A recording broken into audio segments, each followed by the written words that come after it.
Hey, it's the Max Fun Block Party. This is Jesse, by the way. Until October 22nd, Max Fun is hosting a big blast, and we're doing it online. What does it mean? Well, we're having a big volunteer event. We're set up a streaming radio station. We're doing all kinds of cool, fun stuff on various social media platforms, Twitch and Instagram and so on and so forth.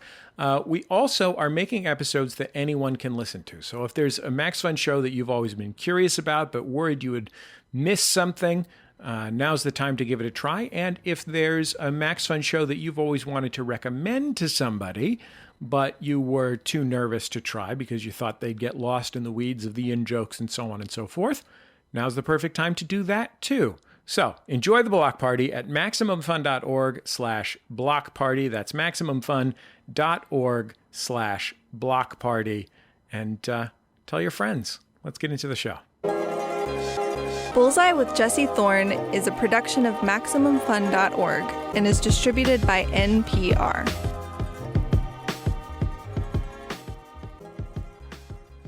From MaximumFun.org and NPR, it's Bullseye.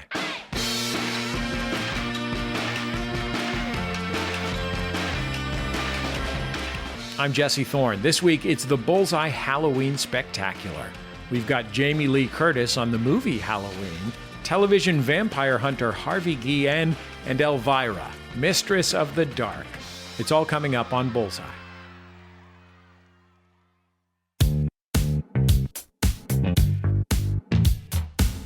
First up on this week's Halloween special, the star of Halloween herself, Jamie Lee Curtis. Jamie is, she's Jamie Lee Curtis. She's had unforgettable roles in a bunch of the Halloween movies, in True Lies, in A Fish Called Wanda, in Knives Out. She's also a children's book author, and as you're about to hear, a very, very cool lady in general. Lately, Curtis has been reprising her first ever acting role, that of Laurie Strode, from the Halloween movies. She played Laurie in the 2018 movie Halloween. She's returning in this year's Halloween Kills. Halloween Kills is, of course, a continuation of the saga of serial killer Michael Myers. It begins right where the 2018 film left off, with Michael on the lam and Laurie recovering in the hospital. In this clip, Laurie is talking with the local sheriff, Frank, about taking down Michael once and for all. There's nothing inside that man but pure evil. It's not just Michael. It's what he's done to this town, these people. Decent people. You're a good man, Frank. You were doing your job. But now it needs to die. Because every time somebody's afraid, the boogeyman wins. It needs to die. And I'm the one that needs to kill it. Jamie Lee Curtis, welcome to Bullseye. It's great to have you on the show. I honestly lost myself there for a second. Well, I saw you mouthing the line.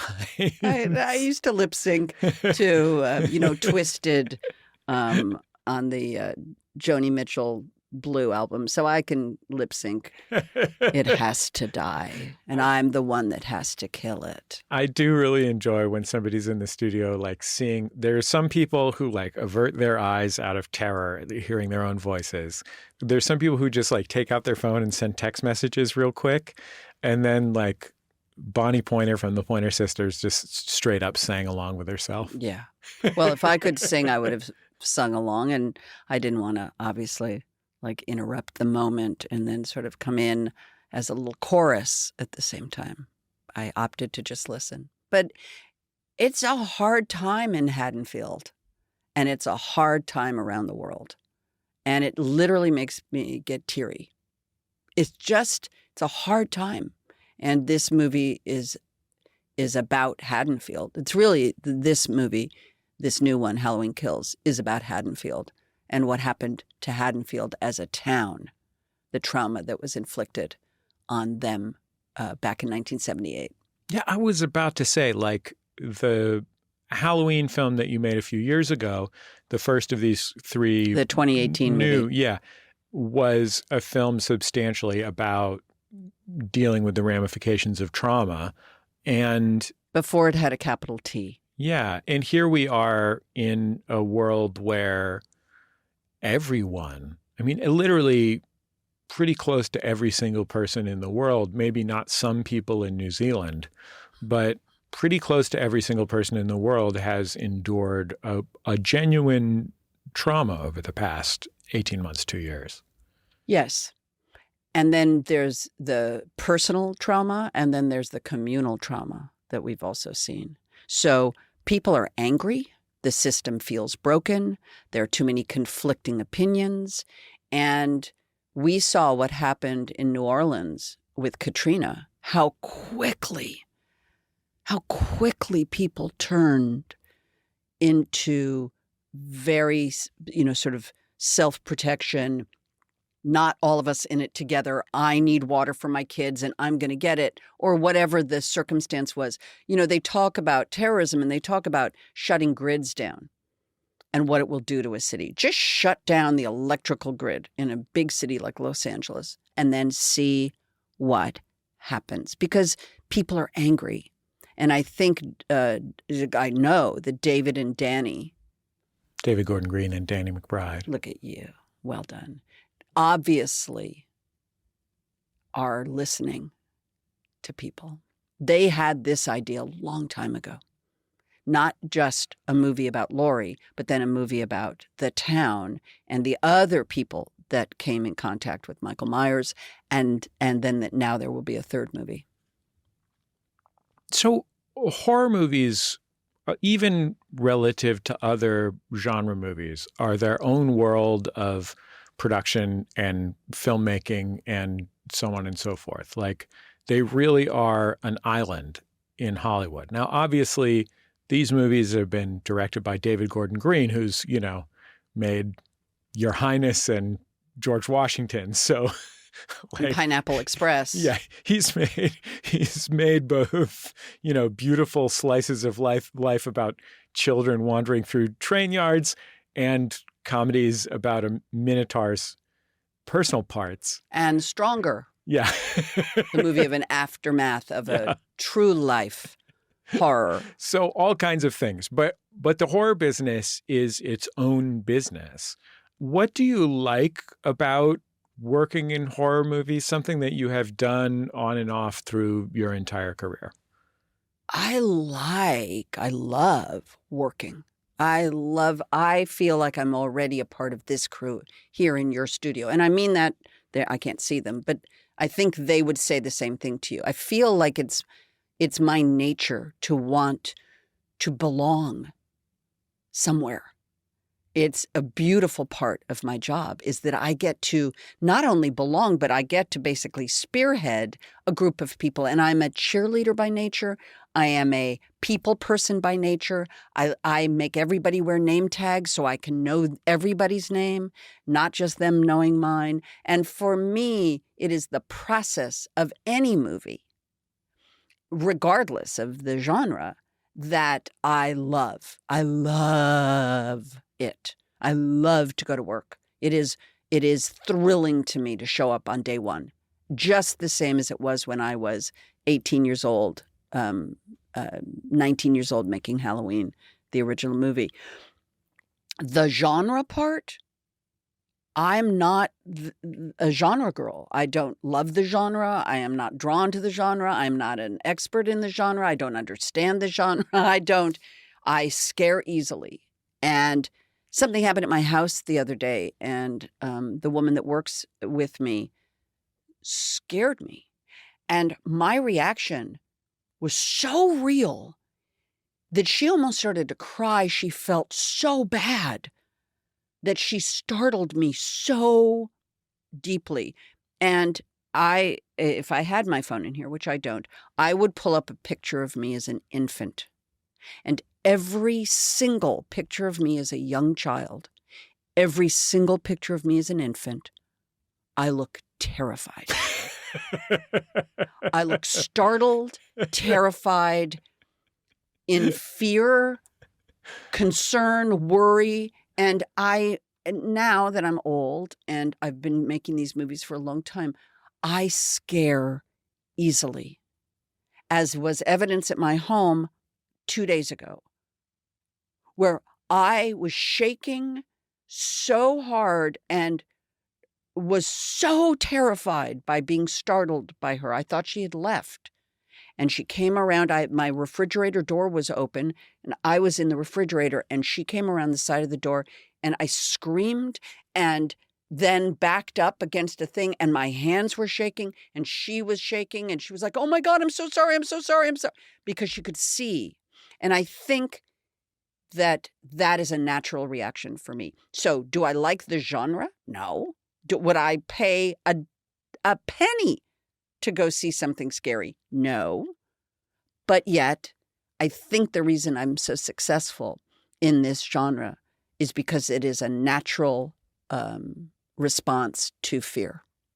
So you have been a working actor since you were like 18 or 19. Mm-hmm. You didn't go to acting school. Never. You took an acting class in your semester of college that you went to. I took a break from college. They allowed me to do an independent study. To do that satisfactorily, I took acting classes and dance classes. I took a singing class. A man named David Craig used to teach actors to learn how to sing. We had to sing the song Where or When. And he taught it from an internal storytelling so that you're not singing it, you're telling it from a dramatic standpoint. I don't know the song. Can you sing it for me? I wouldn't. I'm not for a second are you going to goad me into singing Where or When?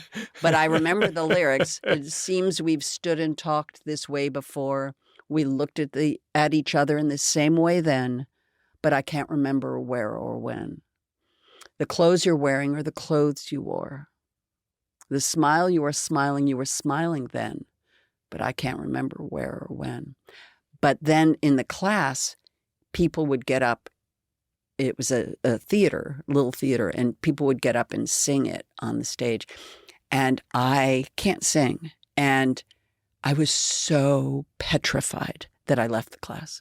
I watched people do it. I watched him work with people, and I just couldn't do it. But I took classes because that was what I said I would do for college. And then I wrote a paper, which I still have, by the way. I'm willing to sing my audition song from high school from Mother Courage and Her Children, if you're willing to sing that song. I'm not going to sing that song for you. I love that you are going to sing your audition, you maybe have a beautiful voice. I do not have, by the way, the best singing you're going to hear from me is in the 1978 movie Halloween, when Laurie is walking away from the Myers house. Little Tommy Wallace has run away or done something, and she's walking by herself down the street, and the lyrics that John had written that she sings were, I totally have blanked. But I had to make up a song because I said to John, well, what do you want me to do? He said, just make up something. And I sing in that movie. Oh, I know. It goes like this. I wish I had you all alone, just the two of us. I would hold you close to me, so close to me, just the two of us, so close to me. Wish I had you all alone, just the two of us. And what was amazing about it was, for me, there's Laurie Strode's romanticism, her longing to have a boyfriend, all the girls teasing her, saying, you've scared another one away, Laurie, because she was a brainiac. She was smart. And it was so sweet that she had an inner love life. So when she starts being stalked, if you will, it's scary, but at first it's like a little bit of a tension. It's an interesting dynamic. And of course, that's all born from John and Deborah. But it showed me her vulnerability. And then an Easter egg for those who like Easter eggs. David took that song And John and David recorded a version of that song, which is playing in the truck with the little boy and his father, the little ballet dancing boy and his father in the 2018 movie. Just the two of us. I would hold you close, close to me, so close to me. I would hold you so close. Growing up with parents who were beautiful movie stars, and, particularly your mom was like, Crazy town. yeah, I mean, absurdly beautiful and like, Absurdly beautiful. What a great way to describe her. and also, famous for being beautiful. How do you think that affected your idea of like what beauty is and how it matters in the world? I was not beautiful. I was cute. I've had people tell me I'm cute my whole life. You're cute. And that had, I think, much more to do with my personality. The person you're hearing, the person you met today, the person your crew met today is who I am and have been that person since I was a little girl. Beauty is not something that I was. My hair was weird. My teeth were gray. My mother took tetracycline when she was pregnant with me, and my teeth were really dingy gray in color. And I was cute, but I wasn't beautiful. And so I never felt beautiful at all. I feel beautiful now. Like I finally feel at 60 something. I'm starting to go, oh yeah, I can pull this all together. But I've had to claim it over a lot of years.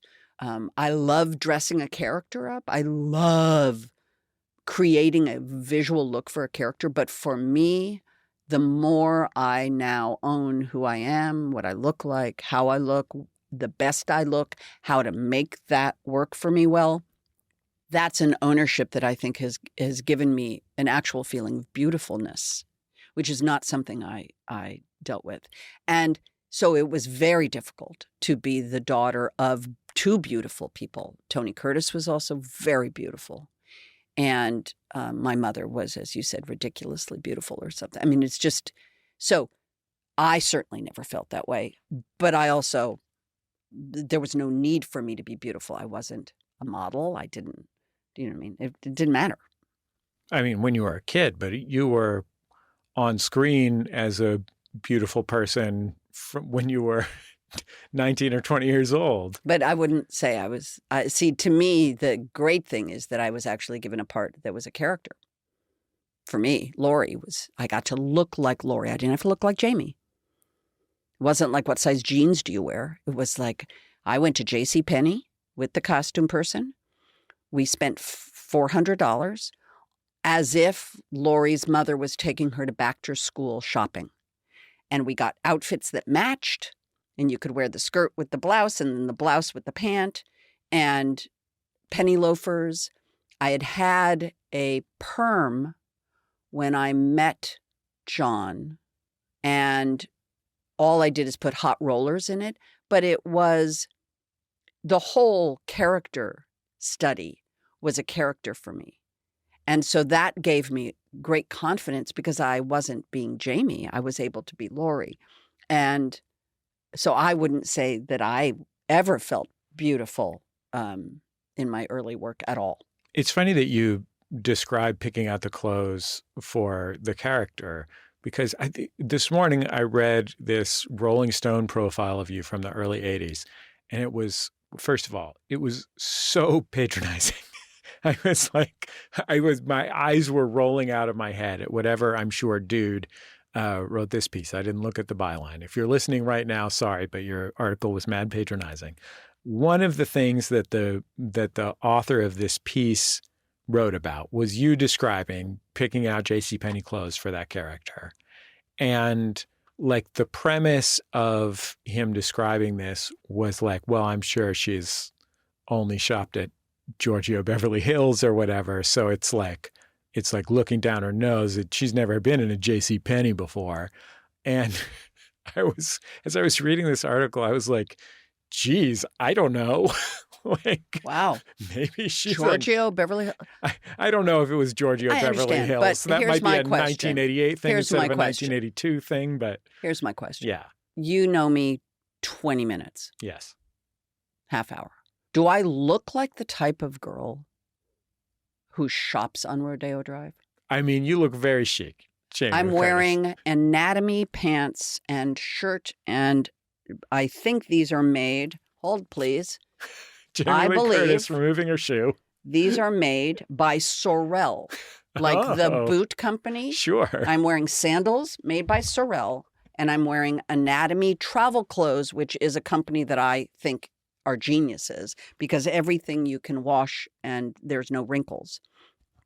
And I find people's opinion or thought about how I grew up or whatever. I grew up honestly, and then I become defensive about it, and then it makes me look like I'm defending something. So I understand I've had great privilege in my life.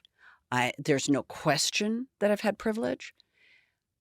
The truth is I grew up on a dirt road with a donkey outside a stable. And I know this because out of the blue through someone else, I got a letter from my childhood neighbor, the Cavalieri brothers, from Joey Cavalieri, who lived down the street.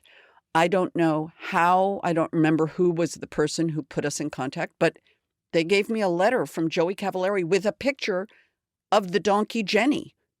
And that was my childhood. I grew up with scabs on my knees. I mean, I was a little tomboy girl drive on a dirt road with a donkey. So I was not a fancy girl. That was the thing that struck me about this article, which was like, it was not for Halloween. It was for a movie that you did a few years later, but, pre A Fish Called Wanda, post-Halloween. And Probably perfect. it may very well have been perfect, which featured a lot of you in aerobics clothes. Yes. What struck me about this piece that I was reading was like, it was simultaneously accusatory at you about like being Hollywood royalty or whatever, and also the same tone about you being defensive about being accused. I mean, it's just... It was like, and then there was also just like a glib reference to like you getting felt up at a club. And I was like, gee whiz, what a hassle to go deal with publicly when you're 23. Honestly, I could give I'm so beyond any need to try to prove myself in any way. I try to prove myself by deeds and actions. The opinion of other people does not matter to me. I don't spend 1 second of my day worrying about what someone else thinks of me.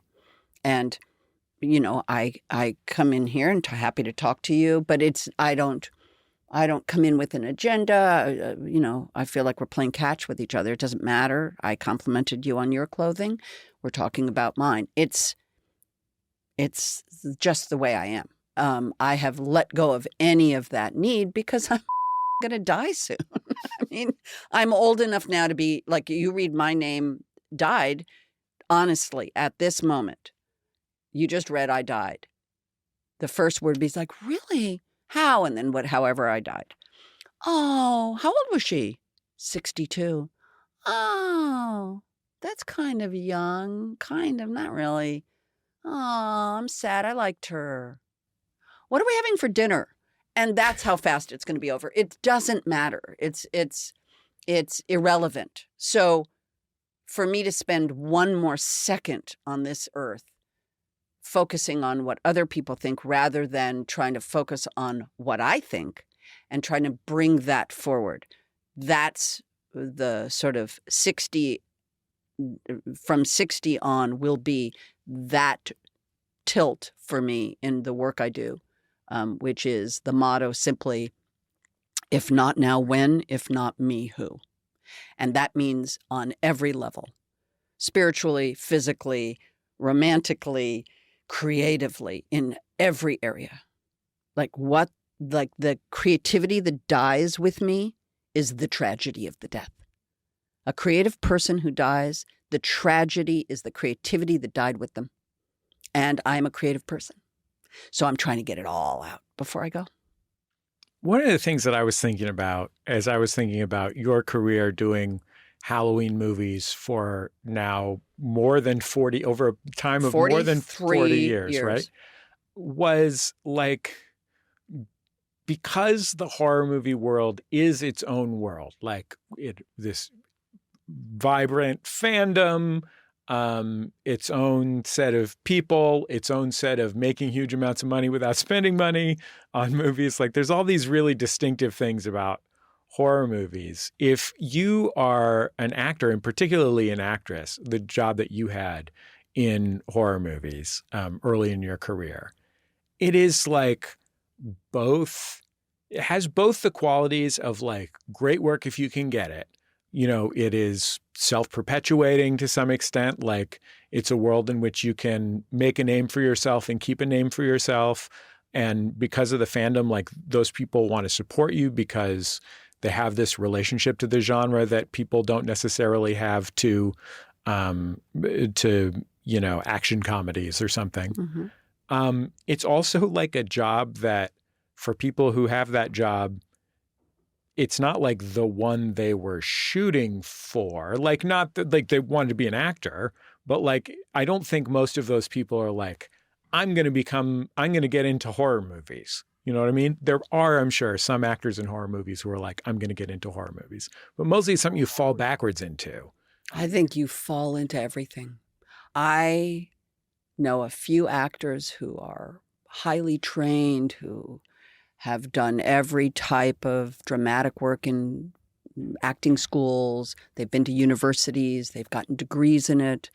They can do any accent in any field, and they have and continue to. Many of them can sing, and you know what I mean?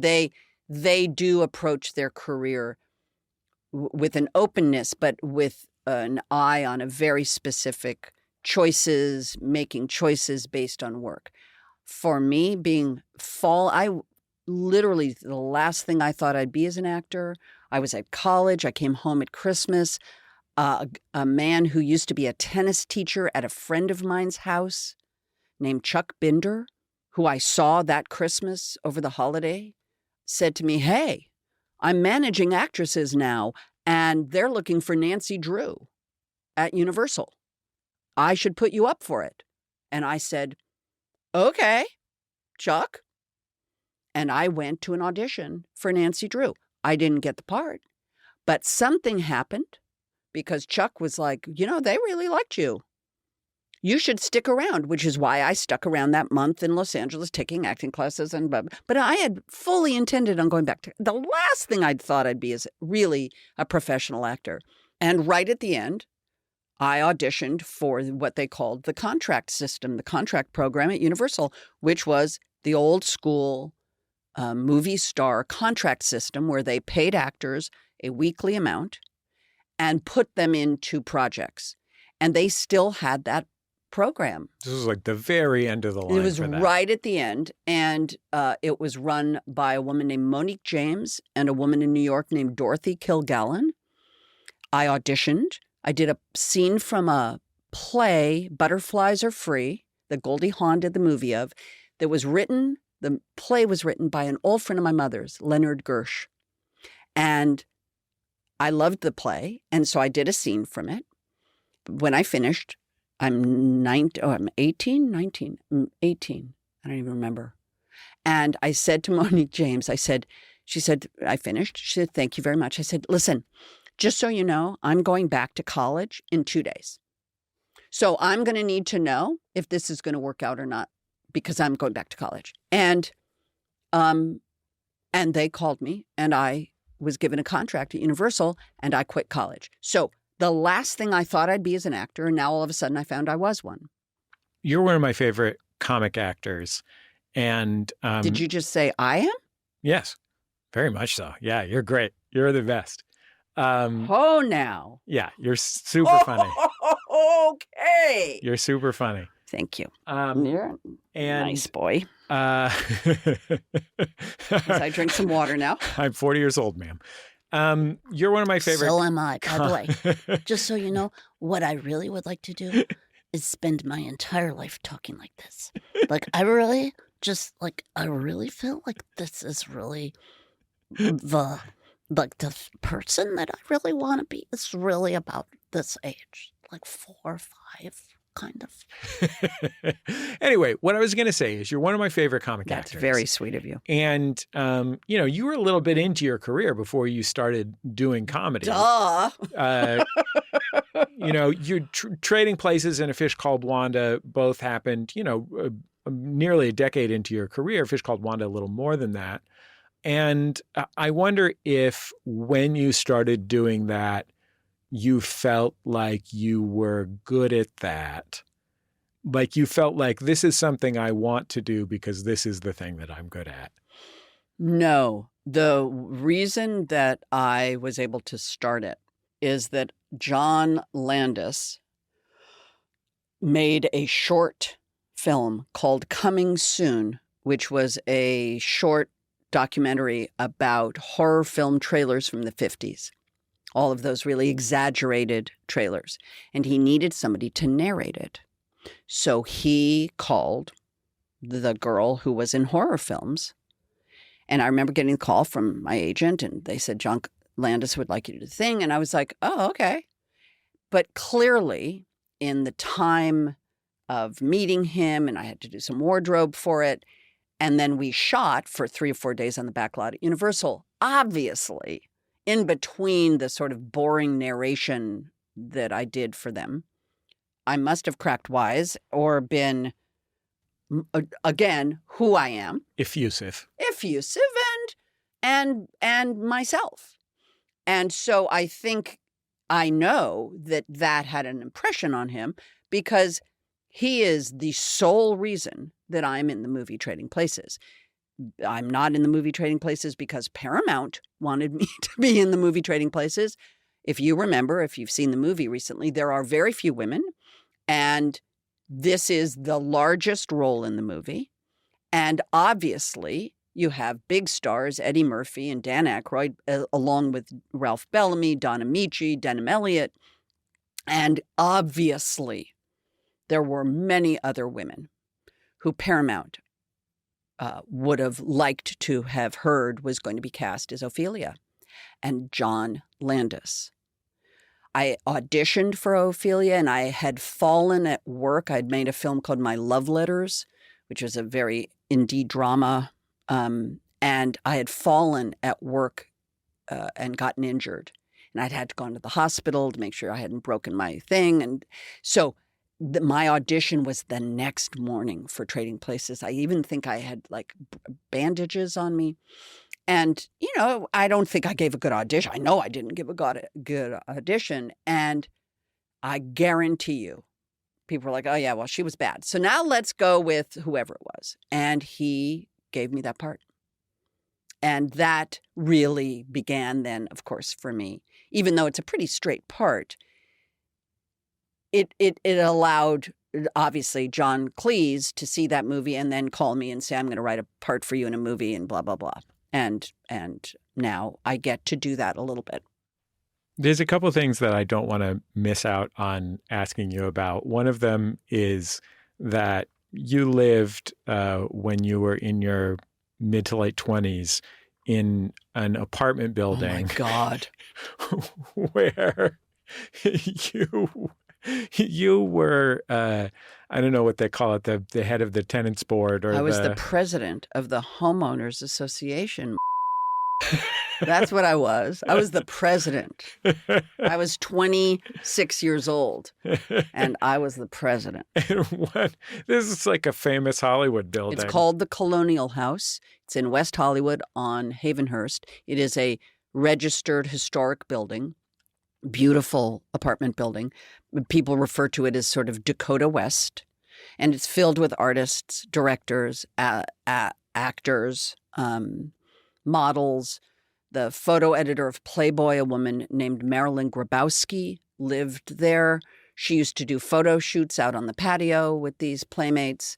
Many actors. Carol Kane lived there. Robert Ellis Miller lived there. Many, many people. And Betty Davis, who lived upstairs. So, like, how do you, like, tell Betty Davis she, like, can't paint her door that color? Or No, it was turning on the heat. So I was the president of the board of trustees, and it was a call I got from her in July, in a hot July. It was July, and the phone rang. I picked it up. Hello. I want the heat. I'm sorry, Miss Davis? I'm sorry, who's calling? I want the heat. Do you want me to turn on the heat? Yes, I'm very cold. Miss Davis, it's July. I can't turn on the furnaces in July. I just can't. I'm going to suggest you buy some portable heater. Like, she wanted me to turn on the furnaces because she was chilled. Betty Davis, who, by the way, my husband worked with in a movie with Marlo Thomas, and she would lay by the pool in her black one-piece bathing suit with a big black hat. She was fantastic. And I worked with her in a TV movie called As Summers Die for HBO, I think, at the time. And I have to tell you this very quick story because this is unbelievable. So it was set in the 50s, land rights, a white landowner dies and leaves his land to his African-American woman, and his white sisters, one of them tries to fight the will. And Betty Davis played the good sister who was going to testify at the trial. And I played her sort of, snappy Southern niece named Witsy Lawton.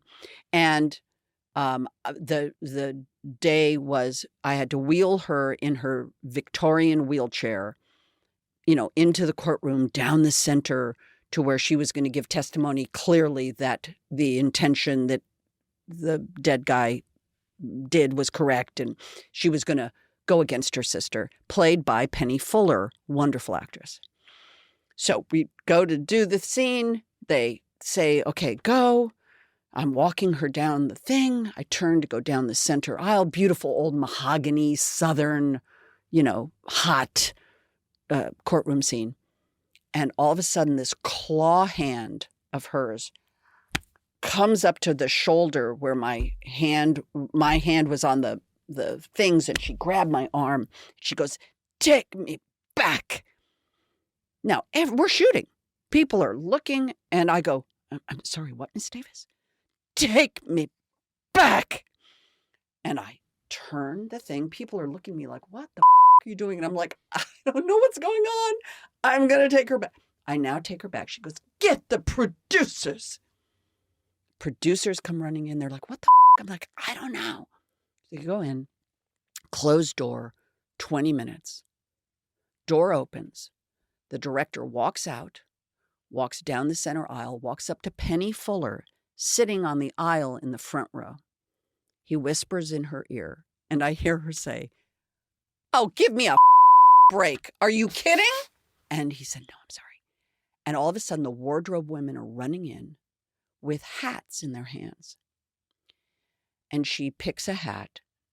She takes off the red hat that she was wearing. And she puts on some other hat. They score a thing. We go back. And as I'm getting ready to go back out now to reshoot the scene, Miss Davis looks at me and says, "She should have known better. It's my scene." And she was worried that a red hat would draw your attention away from Betty Davis on this, that if you cut back, your eye would go to Penny Fuller's red hat. Betty Davis, ladies and gentlemen. Thank you, Betty Davis.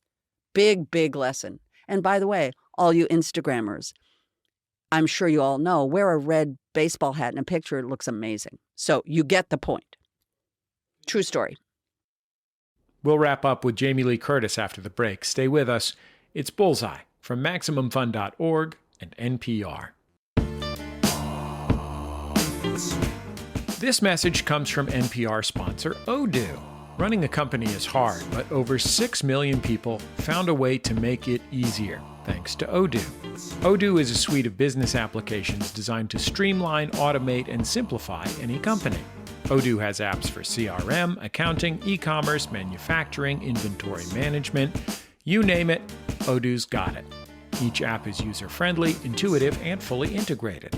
For a free trial of Odoo, go to odoo.com/bullseye.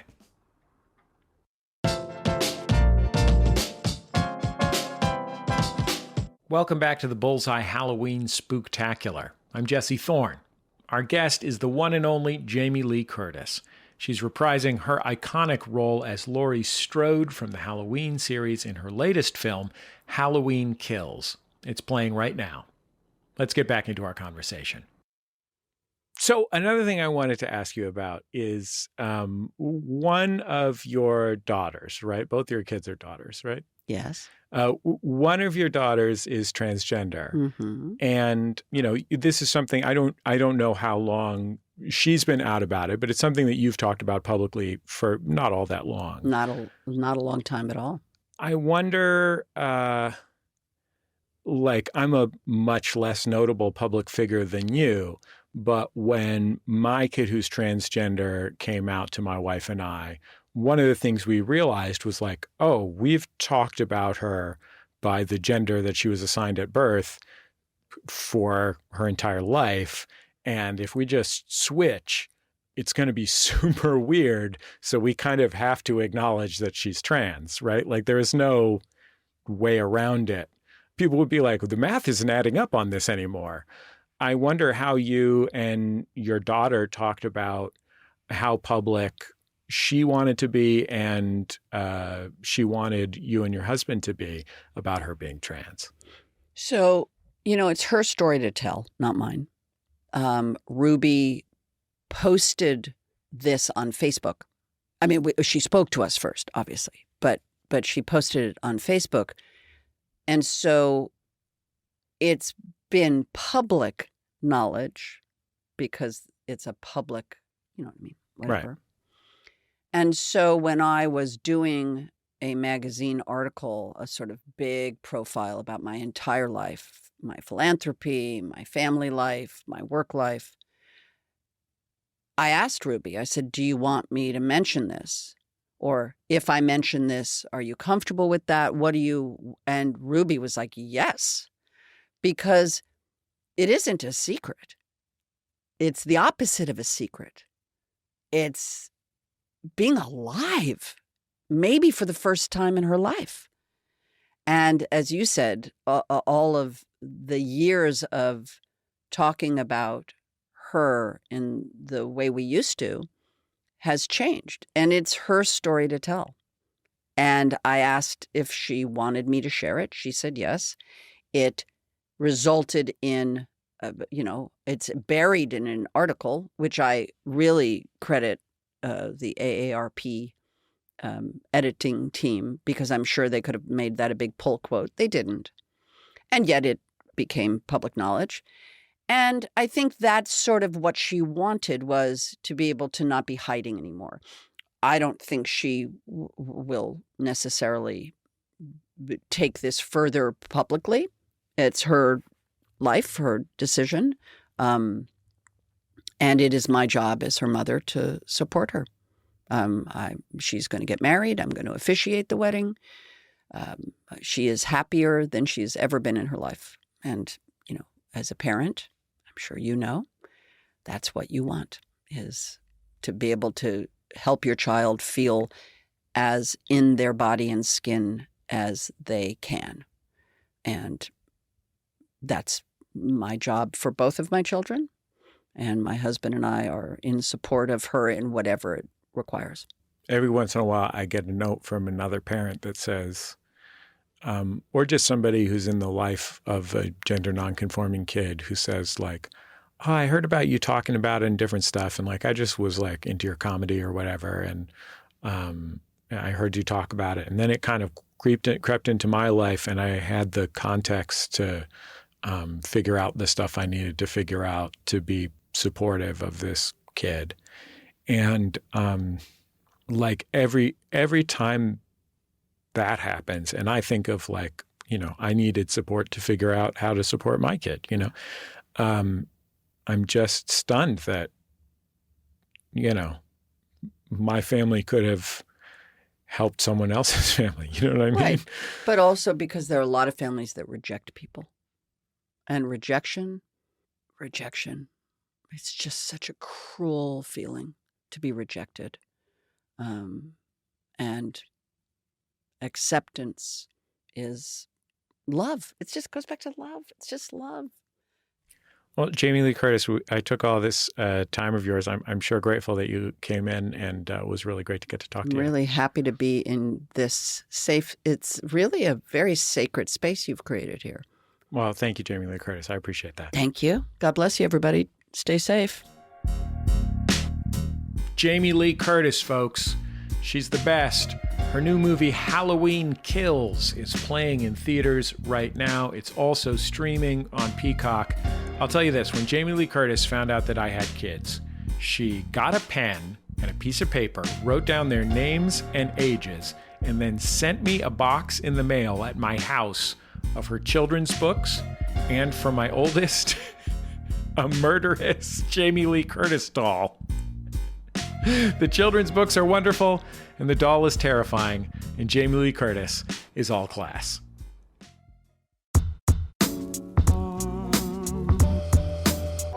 It's Bullseye. I'm Jesse Thorn. Time now for a segment we call The Craziest Day of My Entire Career. Stepping up to the plate, Cassandra Peterson, also known as Elvira, Mistress of the Dark.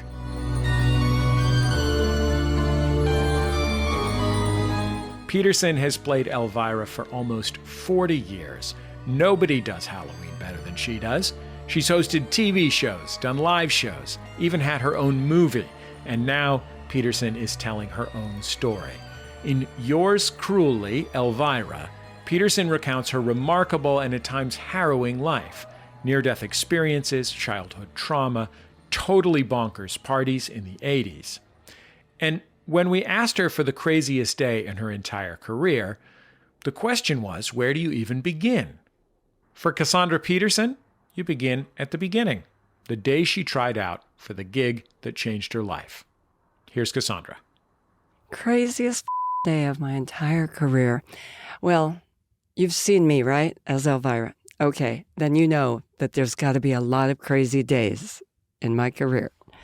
All right. There are a million. I had to pick one that I could talk about longer than 30 seconds, but it was a pretty crazy day, and it was maybe the most important day. And that is the day that I got to be Elvira, that I got the part. Who's there? Is that you? Come in, darling. I've been expecting you. Oh, come in. Don't be afraid. I won't bite, and you're bound to have a good time. Or my name isn't Elvira. I remember specifically where I was. I was on my honeymoon in 1981. I was in Aspen, Colorado, in kind of a low-end motel, the best one we could get there on our budget. And the day after my wedding, I woke up and I got a phone call from one of my best friends in LA. Her name was Donna Kaufman, and she said, Cassandra, you have got to get back here right away. There's this guy I know. He's got a local TV show here in LA on KHJ, and he's looking for somebody to host horror movies. Their last horror host died, Sinister Seymour, and now they're looking to replace him. And I'm like, you know, I just got married last night, and I'm on my honeymoon, and I am not flying back to LA for any part. End of story. And she's like, no, you have to, because this is perfect for you. He's looking for somebody who's really sexy, but can be funny too. And he can't find anybody, and they've been looking for months. And I said, no, I'm not coming back. Because there's this thing in show business, whenever you leave town, that is when you're going to get the audition of a lifetime. You know, it always happens that way. And then you fly back, interrupt your trip, and you don't get the part. So I said no. A couple weeks pass, I go back to LA. I have 1 million messages on my phone machine, and it's Donna. And she says, they're still looking, they haven't been able to find anybody. Call them right away. So I call this guy, Larry Thomas, and he says, hey, I've seen you in the Groundlings.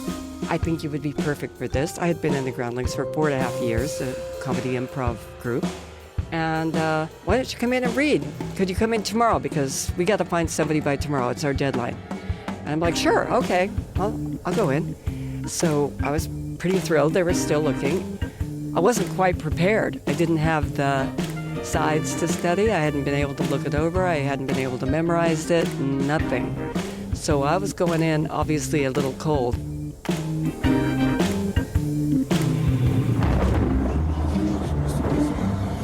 I remember what the room was like exactly. It was 8 by 10, 8 by 12. There was no furniture in it except this makeup chair in the middle. It was the morning news team's makeup room. And there was this very old, nice man who was the makeup artist who was kind of hanging around in there, making sure we didn't steal anything, I guess.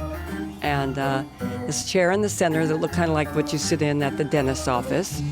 And then they had lined 3 or 4 folding metal chairs up against the wall where all these very buxom vixens there were sitting in all their black leotards and all of that. I mean, there was way too many people packed in there. And I was sweating. I was just, remember sweat running down the sides of my little turquoise dress. They gave me the sides when I came walking into the front of KHJ. They had a reception area, and the receptionist kind of just stuffed them in my hand and said, down the hall to the right. And I went clomping down the hall until I turned right into that makeup room and almost had a heart attack. And I walk into this little makeup room, dressing room, that is packed with 7 or 8 other gals in there. And I was a little bit in shock because all of them had long black hair, you know, Cher wigs with gray streaks in them, tight black cat suits, fangs. One girl had permanently affixed fangs. And I was wearing like a little turquoise dress in the summer, my white sandals, and my Farrah Fawcett hairdo with my red hair. And I really thought that I was in the wrong place. All the other girls were ready to go. They went in one by one. I sat down and looked at the script. And the script was really, really dorky. I believe it was an old vampirist script from the 50s. And it was all along the lines of, come in, darling, drink a glass of blood. So I thought, this isn't funny. And he wanted me to be funny. So I started messing around with it, writing down a few jokes, improvising, thinking of whatever I could think of that would be funny and horror related. So I changed the script around. I was just thinking of everything I could think because they told me they were old, bad movies. And I wrote down anything funny I could think about. I remember one thing was like, this movie is so bad that I would walk out on it even if it was on a plane. Everybody in there laughed. It was, you know, the station manager, the director, and quickly grabbed my sides and walked out the door, and the director came running up after me, slapped a hand on my shoulder and said, you got the part. I was in shock. I couldn't believe it. Just because I'd come there, obviously so unprepared, I didn't think I would. I was going to be called Vampira when 5 minutes before we were ready to shoot, I'm out there standing in my little cobweb-lined hallway, beckoning people into the show. And the station manager came flying in the door and said, stop the show. We can't use the name Vampira. Her lawyer just called and she owns it. I thought, oh, great. It's not happening. my fantastic gig where I can actually pay my rent is going to be over, and that's the end of that. Then Larry Thomas, the director, ran up and said, just pick another name, quick, and we'll just keep going. So we're all standing around, well, what can we call it? What should I be called? He said, everybody here in the set, write down your name that you think she should be called on a piece of paper, and we're going to throw it in this Folgers coffee can, and then Cassandra, you pick the name, and we'll just go with that. I'm like, okay, whatever. I draw the name Elvira. And Larry gave me the title of Mistress of the Dark. I have no idea what that means, but it worked. And we went with the show. Once I got the part, they said, okay, now you need to come up with a look. Obviously, you can't look like that. You need to look spooky. And so I immediately called my best friend, a guy named Robert Redding, who I had been in a comedy group with. And he was an artist. And he and I sat down and said, oh my God, what can I look like? But, needs to be spooky and sexy. And basically did a Morticia Addams. And he did the hair, which he modeled after his favorite singing artist, Ronnie Spector. He did the makeup based on a character that he had just played. He'd played Hecate, the witch from Othello. And we put on the wig, he cut it, did the makeup, bought and sewed the dress himself. I mean, he was just so talented. And we put it on, and I went in there, and oh lordy. The first time I put that outfit on, I looked at myself in the mirror and thought, va-va, boom.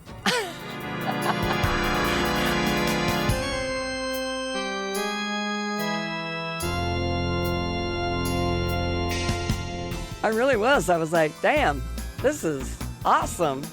And when I walked on that stage for the first time that day, I didn't quite have the look down. I had on flesh-colored stockings, and I had little peep-toe shoes on, and I didn't have a belt yet.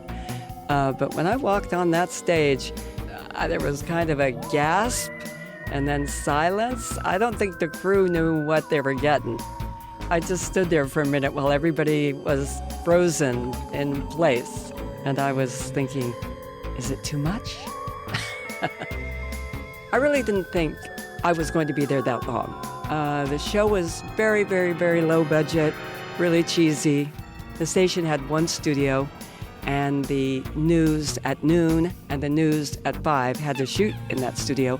So we had between 1 and 5 to do the show. It was really slapped together and really rushed. And I really didn't know, how long the whole thing was going to last. And at home, I was listed in the phone book, which was really brilliant. But back then, everybody was listed in the phone book. So I'm in the phone book, Cassandra Peterson, and I start getting calls from everybody. People wanted me to do their birthday parties, their Halloween party, their beauty salon shop opening, their grocery store opening. And I just couldn't believe it. My husband and I were like, this can't be happening. And also calls from a lot of pervs, too. I might throw that in there. We quickly took my name out of the phone book and changed our number. And the show continued going. And in a few weeks after that, I was invited to come on The Tonight Show. Do you ever show, you don't only show horror movies, though, right? Oh, well, I don't know if you'd call them all horror movies, but most of them are pretty frightening in any case. Yeah. You like that macabre, right? You've always enjoyed that. Oh, yeah, I always really into this stuff. I have some great pictures on my show, like Jesse James meets the daughter of Frankenstein. Kind of a romantic picture, boy meets school. I've seen that. A couple of pictures like that. What would you say is your favorite movie that you show? Well, I have to say I really love Plan 9 from Outer Space, a real classic movie. Yeah, They're fans, imagine that. Oh, yes, all those fans. I mean, the producer of that movie should have stuck to Plan 1 and made a musical. You kind of knew that if you were going on that show, you were famous. So I went on the show continued to go, and here I am today, 40 years later, this year. The fact that you can make a living doing this is pretty crazy. People have asked me a million times, would you ever imagine you would be doing this for the rest of your life?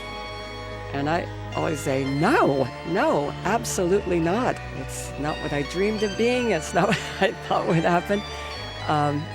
I mean, I'm thrilled that it turned out that way, but I certainly didn't see myself back then doing this, but I am going to be doing that for the rest of my life.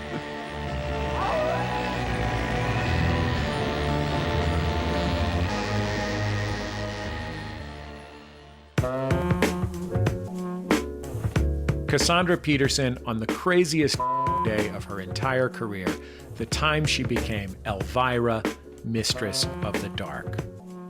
Peterson's new book is called Yours Cruelly, Elvira. And if you've ever wondered if there are 1,000 fascinating stories behind the person who created that iconic character, the answer is yes. Cassandra Peterson is one of the smartest, funniest, most fascinating guests we've ever had on this show, and the book is full of a million ways she became that way. So do check it out.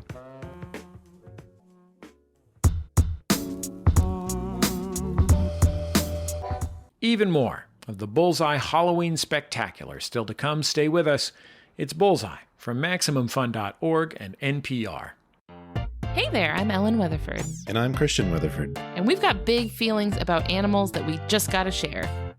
On Just the Zoo of Us, your new favorite animal review podcast, we're here to critically evaluate how each animal excels and how it doesn't, rating them out of 10 on their effectiveness, ingenuity, and aesthetics. Guest experts give you their takes informed by actual, real-life experiences studying and working with very cool animals like sharks, cheetahs, and sea turtles. It's a field trip to the zoo for your ears.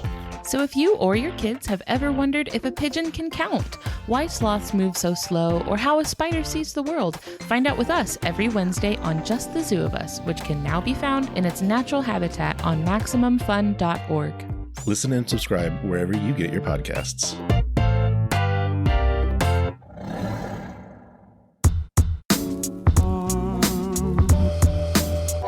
Next up on the Bullseye Halloween Spectacular, Harvey Guillén. Harvey stars on one of my favorite TV shows, What We Do in the Shadows. Definitely my favorite vampire comedy of all time. What We Do in the Shadows, in case you haven't seen it, follows 4 vampires. They all live in a big spooky house in Staten Island.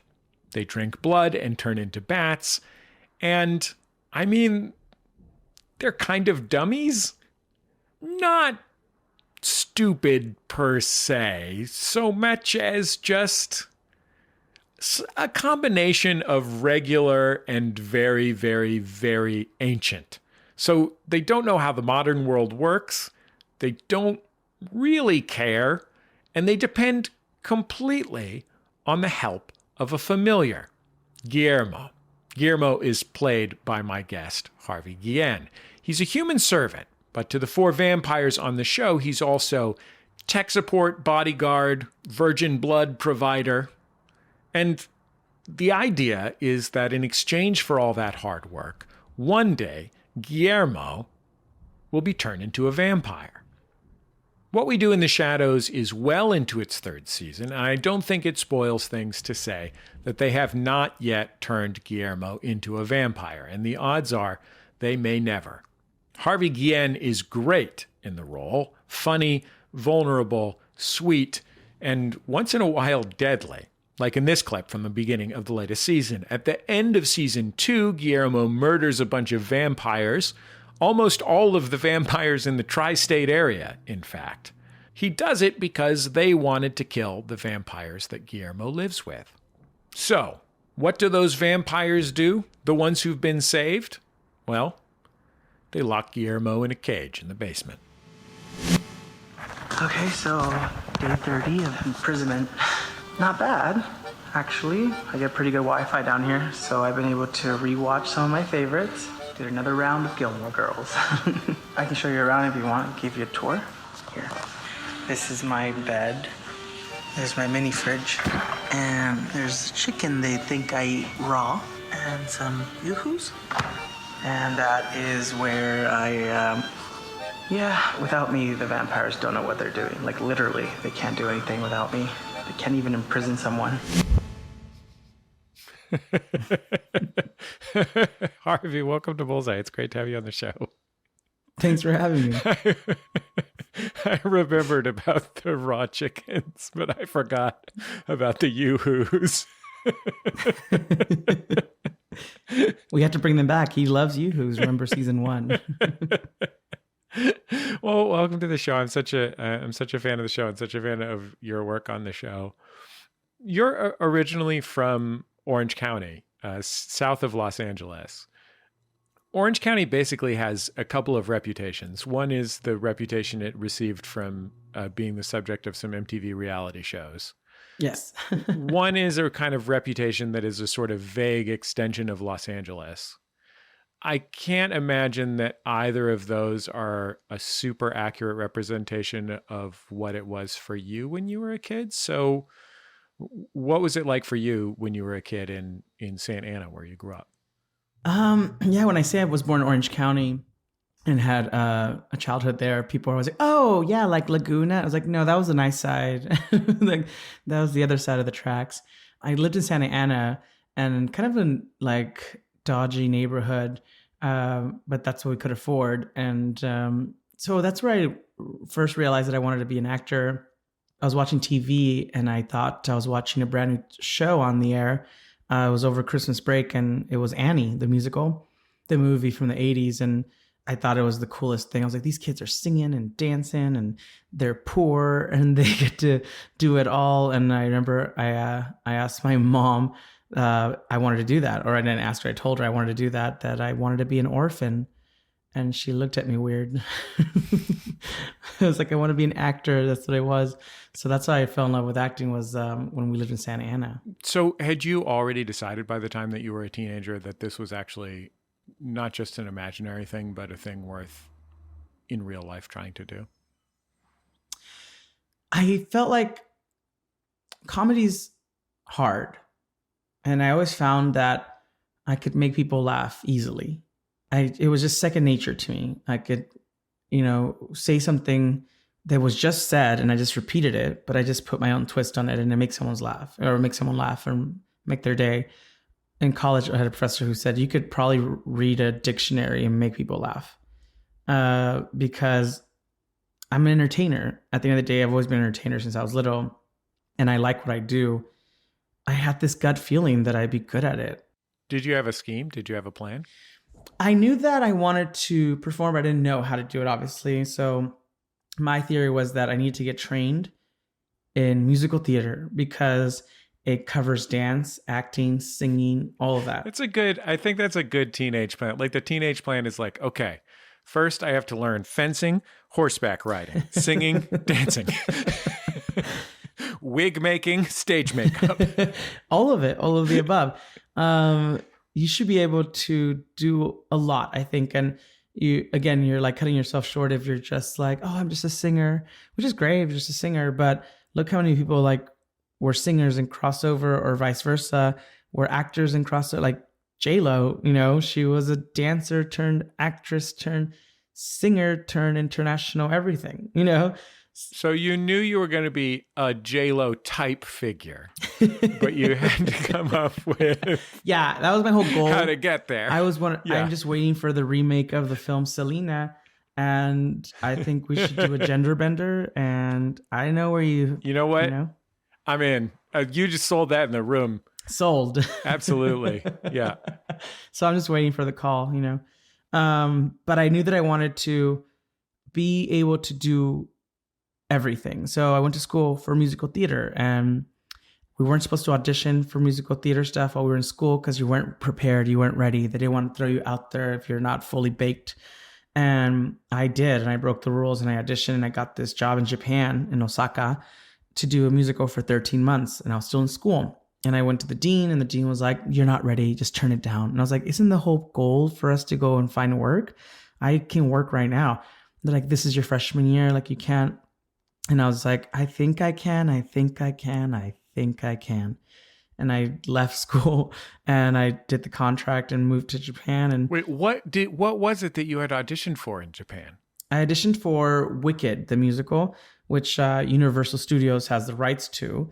And this was all through like their theme park in Japan. So they do like musicals in the theme park. So they have a venue for Wicked in the Wizard of Oz world. And they have Blues Brothers in the New York's backlot. Is this a full production of Wicked? Wicked, yeah. Like there's a whole amphitheater that has the same costumes, the same scenery. They crack it down to like a way smaller version for a theme park, but they do pretty much all the major songs. Like they keep the fluff, if you will, out of it, and they're just like straight to the major songs, storyline the same, and you wrap it up.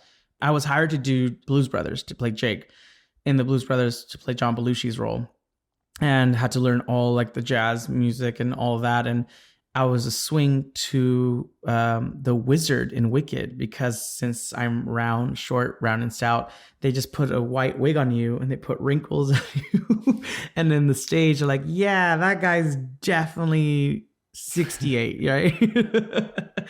Mind you, I just had left school, but it was super fun. But to this day, I can only hear the Wicked songs in Japanese in my head. And so if I hear the wizard song come out, like within seconds, like I just go into autopilot. Like if you hear the beginning chords, you just go, I'm a sentiment, kokoro yasashi otoko sa, dakara itsumo jibu no best o sukushitai to omou. So like all of that is just a Japanese wizard song. And but it really kind of threw me into it because I had to learn a lot of stuff on the spot like that. Like I didn't know it was going to be in Japanese when I got there. So I got the script and I was like, oh, mine's in Japanese. I think I got the wrong script. They're like, no, the songs are going to be Japanese. This is Japanese country. Like you're going to talk in Japanese. You're going to sing in Japanese. And I was like, oh, I thought that would make sense. Okay. So I had to learn Japanese in like 2 weeks. I think the reason that I was so fascinated with this first big job that you had in Japan, you know, you had already had a life that was heavy on translation because, you know, you are Mexican American and living between Mexican American and not Mexican American worlds in Southern California. You are queer, and anytime you're queer almost anywhere, you're having to deal with a situation where you're in the minority. And you are also in this like very particular community of actors, and especially musical theater actors. Like that is a very specific world. But then you also have this profound difference, which is you are in a different country with people who speak a different language. That is layers upon layers of difference between everybody. And I can hardly wrap my head around like where everyone meets together and what it ends up being. And there's a part of me that wonders, like, is that honestly just freeing? Because you're like, well, we're all in the show together. Yeah, I think it's just the best job I've ever had, just because just Hollywood in general, just putting all these strikes against you. All the things that I was told were my strikes were like, no, you can't be queer and you can't be, brown and proud, or brown, round, and proud, as I call myself. Like, you can't do that. And it's just like, why not? And it's like, for so long, people are just like scared to like give a role to someone who may be openly queer, because it's like, we won't believe it. It's like, you believe that person's a real serial killer when they play a killer? Do you really think they're a killer? Like, is that what you think? It's like, well, I believe it because, they're straight and they can play a serial killer. And it's like, that's where the problem is, like the mentality that Hollywood has on who can portray what and whatnot. And so I think that being on this show where the characters are all pretty obviously queer, like everyone, we talked about this, that we're like the queer show without being the queer show, because it doesn't become the topic of conversation. It's how they live their lives, the vampires. And it's a normal dialogue, and it's not a taboo, and it's not the storyline that the queer storyline that's the demise of that character. Because in mainstream, it's like either you're the flamboyant, best friend, sassy hairdresser, or they came out and now they're dead. It's like one or the other, and it's like, or they're living full lives every day. And just like you would live your normal life as a hetero person, and this queer person is living just a bountiful, equally successful and happy life that you are, and they just happen to be queer. And I think we do a really good job of that we don't ever focus on the fact that like Naja has been with women, and all of the guys have been with men, but men and women. Or like his last was like, the most beautiful thing in the world is men, women, women, men and women, men. And the list goes on and on. I think it does show through comedy that it's like, just relax, just like, let people be who they want to be, and make it and normalize whatever you choose to be. So this is what I like about your character in What We Do in the Shadows. Your character starts out as a kind of classic vampire nerd. He's a guy who's there because he wants to be a vampire. It's a person that we probably all knew in high school to some extent, or maybe me more because I went to arts high school, but like most high schools have at least one person who've read a lot of Anne Rice novels and would love to hang out with some vampires for the chance to maybe do some vampiring. He is our view into this world, us as the audience's view into this world. And as the show has gone on, he has grown to the point where he is essentially the protagonist of the show. I wonder at the beginning, when you were watching this show, if you thought, well, this character is sweet, and he's just going to continue to be the guy who grimaces slightly when vampires do something embarrassing because they don't know how humans work. Or if you had an idea that this was going to become something beyond that. No, I didn't have any idea. I mean, if you recall season 1, Guillermo doesn't really talk a lot. He introduces the camera crew in the beginning, and he kind of becomes our eyes for the audience, in the sense that when the vampires do or say something that's ridiculous or stupid or mundane or something, it's just like you look over at the camera and it's like, do you watching this? It's like this instant rapport with the audience is with the only human in the room, and Guillermo can only connect to another human because he can't do that with the vampires. They have lived for centuries. They have nothing to lose, and they're immortal. So that's why they're so easy to dismiss things, because they're like, oh, I don't care, or they just care about pleasure, about feasting, because what else are they going to do? It's like they're going to set goals for themselves. They have hundreds of years ahead of them. So I love the ongoing joke of that, because Guillermo is not that. Guillermo's clock is ticking, and he wants to be a vampire, but at an age that he would be, immortal in this time in his life where he could still feel, young and energetic and youthful. And season 1, we see that he meets other familiars who have been a familiar to their masters for 80 years. And he's like, my vampire promised me to make me a familiar this. And it's like, oh no. And he starts realizing they have no intention of ever making a vampire. Like, he's literally slaving away for them, and they're not keeping their end of the bargain, and the clock is ticking. Guillermo's getting older, and it doesn't look like it's going to come to fruition. And so he starts doing things differently, and maybe starting to think of a different avenue. And by doing so, or starting to think of doing so, we find out that he's the descendant of Van Helsing, which is a big plot twist for the end of season 1. And even the last name to Guillermo, I remember talking to Jermaine on set, this is probably episode 2 we're shooting, and we're doing the interviews, and their name pops up in the bottom, and they're asking us to slate our name, like if you did for a documentary. I remember telling him, I feel weird if I don't have a last name. Can I give him a last name? And he goes, well, yeah, he should have a last name. What you thinking? And I was just like, I don't know, something like Guillermo de la Cruz. And he goes, what does that mean? And I was like, oh, it means of the cross. Is that okay? Is that religion? And he's like, no, actually, that's perfect. And I was like, okay, weird, but all right. Because they don't tell us a storyline. I didn't find out Guillermo was a Van Helsing descendant until the table read of the season 1 finale. And so, yeah, it's kind of, I didn't think it would even be what it is now. People have really kind of gravitated to Guillermo. And I think it's because Guillermo is kind of like all of us. We've all been a Guillermo at one point or another. We've all been at a job that overlooks us for a promotion. We've all been maybe a little bit infatuated with someone that we don't have the courage to say anything from afar. We stare, keep our distance. We've all been in a toxic relationship that we just stay in it a little bit too long.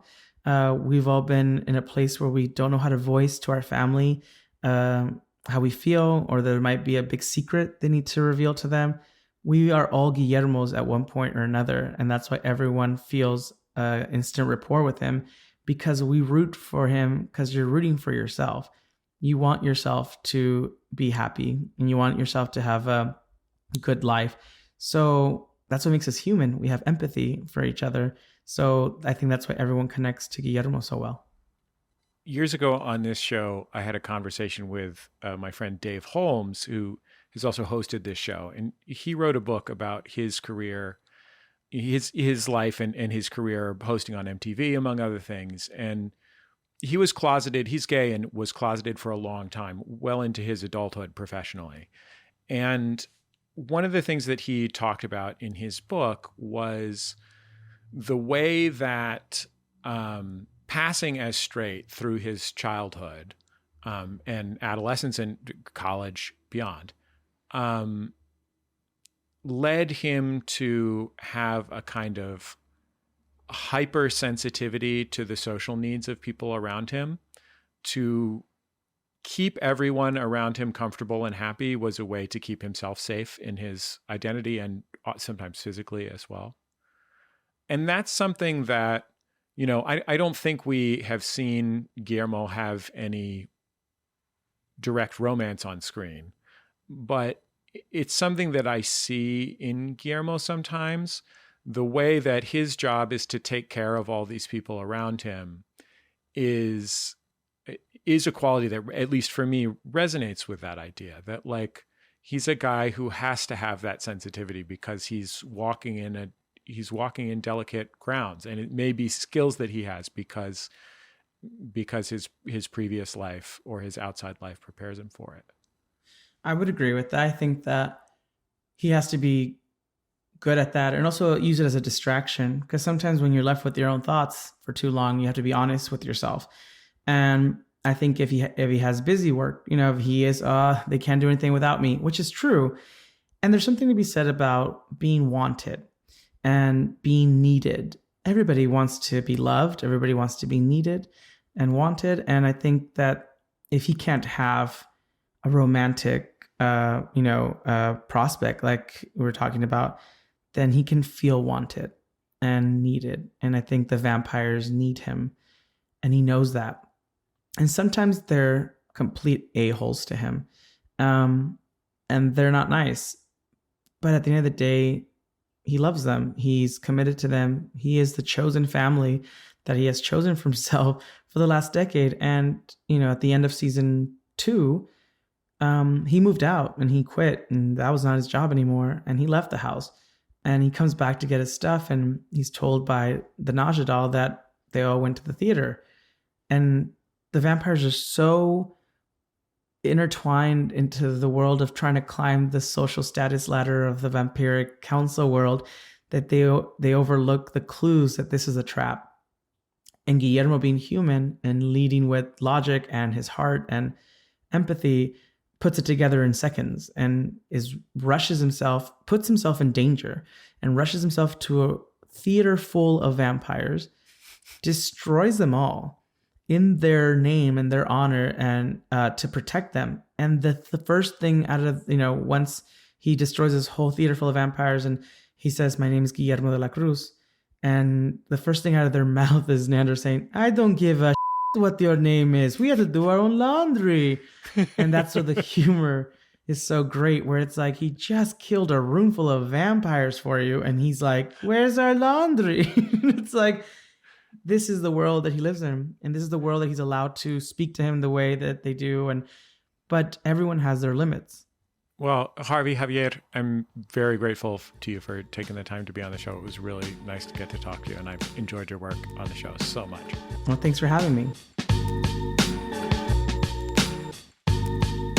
Harvey Guillén. All 3 seasons of What We Do in the Shadows are streaming now on Hulu. It's a very funny show.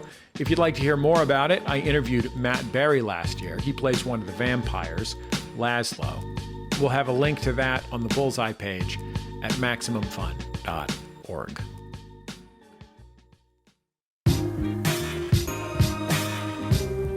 That's the end of another episode of Bullseye. Bullseye is created from the homes of me and the staff of Maximum Fun in and around greater Los Angeles, California, where I definitely live in the haunted house on my block. No question about it. But it's my first Halloween here, and I do not know if kids are going to come and ask for candy. So my plan right now is to buy about 25,000 Reese's Peanut Butter Cups, and if they don't come, I'll just have to deal with the consequences. Our show is produced by Speaking Into Microphones. Our senior producer is Kevin Ferguson. Our producer, Jesus Ambrosio. Production fellows at Maximum Fun are Richard Roby and Valerie Moffat. We get help from Casey O'Brien, thanks to Sarah Melton for recording Harvey Guillén in Toronto. Our interstitial music is by Dan Wally, also known as DJ W. Our theme song is called Huddle Formation, recorded by the group The Go Team. Thanks to them and to their label, Memphis Industries, for sharing that music with us. You can also keep up with our show on Twitter, Facebook, and YouTube. We post our interviews in all those places. And I think that's about it. Just remember, all great radio hosts have a signature sign-off. Bullseye with Jesse Thorn is a production of MaximumFun.org and is distributed by NPR.